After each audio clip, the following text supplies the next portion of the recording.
Greetings. I started sketching and I decided to turn the camera on because why not? And here we are.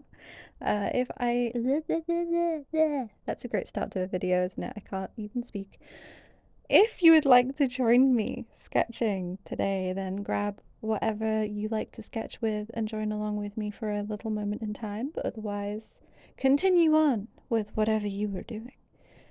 I am studying a portrait today because I want to test out a composition that I'd like to end up doing as an illustration and also iron out any points that I have trouble with. And there is something that I do end up having trouble with in the sketch by the time I've completed it, that by doing the sketch, I was able to figure that out and then work on it before starting the illustration. Before I get too far along in the tighter sketch that I'm working on at the moment, you can kind of see that I laid out some simple shapes to start off with in a very, very light pencil very, very quickly. So I tried to get the general composition that I was going for. And one of the first things that I noticed about the idea I have is that I moved it way too far to the right on my page. So I know now when I go to do it's most likely going to be a watercolor illustration. When I go to do the watercolor illustration, I know to move the idea that I have closer to the center. But the idea is that there's the character head at the top, and then the arm that she has up on her shoulder cuts off the rest of her body. So it kind of makes this lopsided diamond shape almost. Like you've got the head going off to the top left, and then the elbow of the arm going to the bottom right. And the arm naturally cuts off the rest of the body. That's the idea for the composition of this. So I know now one thing from doing this sketch is that I need to be very aware of where I'm placing the head and the arm going into the actual illustration in the future. But I wanted to mention the kind of groundwork I'd laid out before I started filming, which was done very quickly, and then I was just like, you know what, I could film this. So I turned on the camera and continued. I'm using one of my Royal Talens Art Creation sketchbooks for this, and I'm also using a 0.9 millimeter HB mechanical pencil. And these are sketching classics for me at this point. I tend to go backwards and forwards between what thickness and softness of mechanical pencil that I like to use for my everyday sketching. And I tend to use that for a while and then switch to another one, and then use that for a while and then switch to another one. At the moment, I've been enjoying using the 0.9 to kind of develop the early stages of a sketch, to kind of do the thinking, to do the theorizing, and then I like using a 0.3 for doing line work. So when I'm doing an actual illustration rather than a sketch, or if I'm trying to do a finished drawing in my sketchbook, then I like using a 0.3 2B mechanical pencil at the moment. I'm really, really enjoying doing line art in colour pencil, which I use polychromos for line art, and in graphite. And when I'm using watercolour, I have noticed that some graphite pencils tend to mix with the water more than others. I've found that the 2B pencil I've been using doesn't actually get picked up much with water, which is very, very nice. I'm very excited about that. Whereas I do have other brands of pencil where even the HB tends to lift a tiny, tiny bit. It's not that it becomes blurred. It's not like a water-soluble graphite pencil. What I'm meaning is that when you do a wash of water over the pencil lines, it kind of picks up a few particles, and then you end up having those floating in the wash, and it kind of ends up looking a little bit cloudy. but the amount of cloudiness depends heavily on the brand, I've noticed. Some doing it more than others. And another benefit of washing over well, it's a benefit or a disadvantage, I suppose, depending on how you look at it. When you put water over the top of normal graphite, so again, this is not water soluble, I'm talking about just normal graphite pencil, it tends to set the graphite into the paper, meaning that it's a lot more difficult to erase, which can be a good thing or a bad thing, depending on what you're doing. But by the point I'm applying watercolour onto an illustration, I'm done with the line art anyway, so I'm not really needing to erase it. As you can see by this point, it was starting to get a little bit darker in the afternoon, so I turned the light on and continued. It's still the middle of winter here, and it gets dark a little bit later than it has been because we're past the solstice now, but it still gets dark quite early. And yeah, I had to end up turning the light on. But to continue with the sketch, I have been really enjoying sketching clothes lately. I've been trying to understand and build my skills when it comes to learning drapery, clothing, and folds. I'm trying to learn the different kinds of folds at the moment. It's very much a stepping stone process for me as it is for learning anything. It involves lots of practice, lots of repetition, trying to absorb references and absorb understanding, and then also actually applying it through doing. So I've been trying to focus on more clothing in general, whether that's just by doing more simple studies like this, where I'm focused on only one small element, or I'm drawing full outfits. I've been doing illustrations with dresses, but I've also been exploring sketches in my sketchbook with ballpoint pen, with kind of more sort of D&D inspired clothing, so different kinds of armor, whether historical or more sort of fantasy, and then also the kinds of outfits you would typically associate with fantasy characters and classes and things like that. So I've been exploring that realm at the moment because one thing that I have been trying to do with my studying in general is making it goal focused or interest focused, more like the things that I am interested in actually doing inform the things that I'm studying, and the things that I'm studying are also informed by the actual act of me doing the thing.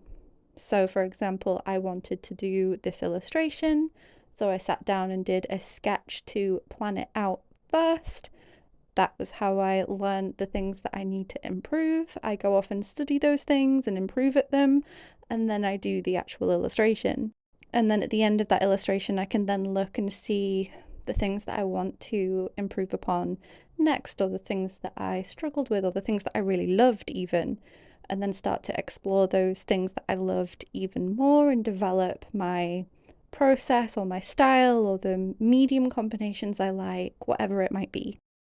You may have noticed by this point that there is no background music in this video. Let me know how you're finding this video without background music, because it'll pretty much be like this for other videos as well if I choose to not have background music. I know some people don't like background music, some people don't mind it, some people prefer it. I mainly use it to cover some of the more like subtle background noises in the house, so things like computer noises and so on, but also like slight mic noises and things. Plus there's also just a lot of noises living in a house and a lot of bird noises, and having some background music kind of just smooths out some of that background noise a little bit and throws it all in with the music, or at least that is what some people say. But I know other people find that music is very, very distracting. So let me know which one you prefer in the comments, and then I will figure out which one I want to end up doing moving forward. Ultimately, how a person enjoys making their videos is kind of down to them, but for me, when I've thought on it, I enjoy making videos with or without music. I like the process of it either way. For me, it's more about sharing what I do, and it's about talking about the things I love, and it's about sharing those things with people. It's about talking to other people, connecting with other people. That's what is the most important to me in my like putting videos out there practice. And I'd rather choose what most people find enjoyable. And I know that it is impossible to please everyone. There are going to be some people that do want it and some people that don't. But if I can get a general consensus, then I can try and make an informed decision based on your feedback as a whole. But I do recognize that there is no way of pleasing everybody, and whichever way I end up going, know that I, at the very least, want to give you all a voice, no matter what ends up ultimately being decided. And I do appreciate all your feedback regarding this. And hopefully, we can reach a conclusion that is at least going to make enjoyable videos for as many people as possible. If not perfect, because there is no perfect, we can at least hope to get a generally enjoyable experience for as many people as possible. Going back to the drawing, the thing that I found that I need to work on before I go ahead with the full illustration for this is the hand pose. I want to position the fingers in a few different places, especially the pinky finger, because I feel like the way that I placed it makes it look much longer in comparison to the two middle fingers, even though the two middle fingers are in a foreshortened position with that hand pose. And I also want to work on the stylization of the hand a little bit. So there's two things there that I want to work on. It is the positioning of the fingers and the stylization of the hand. So before I end up doing the illustration of this, I am going to go and practice the hand and focus a few on getting the pose down and then a few on the stylization of that pose. If you're interested in me doing a video of me doing that, then let me know, because I haven't gotten around to doing that yet. January is a very busy month for me, so I'm hoping to get back into a lot more drawing and things in February, but I do like to use my spare time in January for planning, and that's why I've been doing a lot more thinking about like my palettes, but also planning illustrations when I have time to sketch with things like this. I've also planned out a few other illustrations that I'm interested in doing, whether it's just some thumbnails I've done or writing ideas down in writing. So I have a bunch of creative stuff I've managed to do in January, but one of the paintings that I have managed to do this month was for a collab. So I'll put it on screen now. For the collab, we all had a limited palette to use, and we all had the theme of deer. So I did a deer portrait. We also had other people do full body illustrations of deer as well. I used Prussian blue, azo orange, and quinacridone rose as my triad, but the recommended triad was Prussian blue, cadmium orange light, and quinacridone magenta, if I'm remembering correctly. But they said that you could use any pigments that you have instead if you don't have the three that they recommended. And I don't have cadmium orange light and I don't have quinacridone magenta. So I made some switches. You could also use white and black. So I didn't use black. I mixed all of the dark tones with the triad, but I did use some white gouache towards the end to do a lot of the details of like the fine hairs, the eyelashes, and that was the only gouache I used. So I used watercolour for the triad and then gouache for the white. And I really like the effect that I got with it. I think that it produced some really soft mixes, especially in the greens. I've noticed that I tend to follow a particular routine when I'm mixing muted greens and usually go for one of two mixes. I'll either mix a warm blue, so something like ultramarine or Indian throne, with a yellow, and then that produces a muted green that I can also make a little rustier by adding in a red earth, something like burnt sienna, for example, to adjust it. Or I'll mix together a blue, sometimes warm, sometimes cool, with a yellow earth, so yellow ochre being the main yellow earth that I use. And that produces a slightly different muted green. And those are the two sort of main base mixes that I tend to reach for. And I don't tend to mix greens by combining a cool blue with, or a medium blue, with a orange.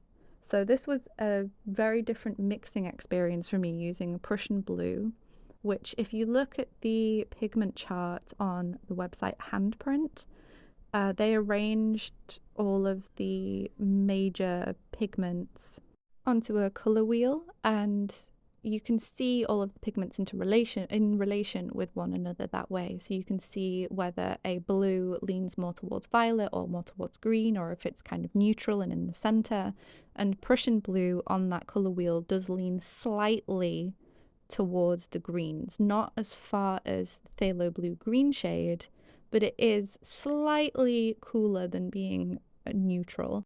This collab enabled me to really reconsider the mixes that I use for different colors, so in this case is mainly greens, and really gain an appreciation for how much you can still experiment with and play with and produce colors that you never thought of before. So I definitely want to continue using this color mix combo and see where it takes me in other subjects as well. Well, that was fun. I ended up talking about watercolors in a video where there is no watercolors at all. There is, however, an acrylic paint marker here at the end, and sometimes I like to add a little block of color just to make a sketch pop towards the end, and it's just a nice way to finish off a sketching session for me sometimes.